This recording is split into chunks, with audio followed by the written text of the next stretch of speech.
Hallo zusammen. Heute schauen wir uns gemeinsam an, auf welchen Ebenen Marktdaten für Deutschland verfügbar sind. Das zeige ich Ihnen anhand des WebGIS Vigeo Web. Diese Software stellt Daten räumlich dar und lässt sie analysieren. Mein Name ist Marcel Kirmann und ich bin Consultant bei der Vigeo GIS. Prinzipiell unterscheiden wir 4 verschiedene räumliche Ebenen. Zum einen die gängigen, wie die Gemeinden, hier visualisiert am Beispiel von der Gemeinde Ahlen. Sie sehen hier die Einwohnerdichte, also quasi Einwohner pro Quadratkilometer.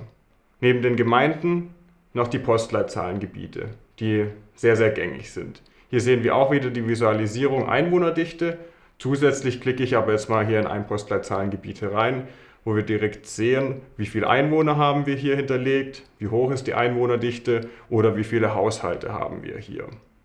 Neben diesen 2 gängigen Ebenen der Marktdaten haben wir auch noch die Möglichkeit, Daten viel feinräumiger darzustellen. Das geschieht beispielsweise mit den Geomarkets. Sie sehen hier direkt, dass rund um Ahlen viel mehrere Einheiten vergeben wurden.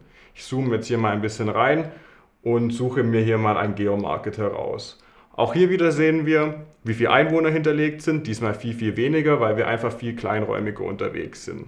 Zusätzlich auch hier wieder die Einwohnerdichte, die extrem hoch ist, weil wir hier eben eine kleine Einheit haben und sehr stadtzentrumsnah sind. Neben den Geomarkets geht es aber tatsächlich nochmal eine Ebene feiner, nämlich unsere Rasterzellen. Sie sehen hier ein 100 x 100 Meter quadratisches Netz visualisiert, das wir über ganz Deutschland gelegt haben.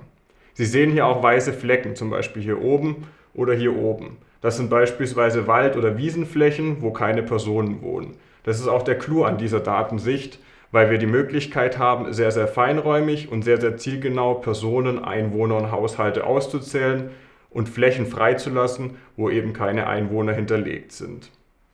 Nun fragen Sie sich sicher, wozu sind all diese Marktdaten denn gut? Zum einen können Sie optimal damit Standorte bewerten und analysieren. Des Weiteren besteht die Möglichkeit, ganze Filialnetze zu optimieren.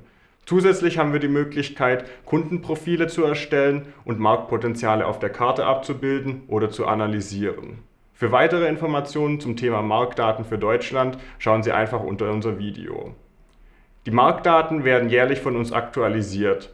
Somit haben Sie die Möglichkeit, Trends rechtzeitig zu erkennen und immer up-to-date zu bleiben. In diesem Sinne, Servus und bis zum nächsten Mal.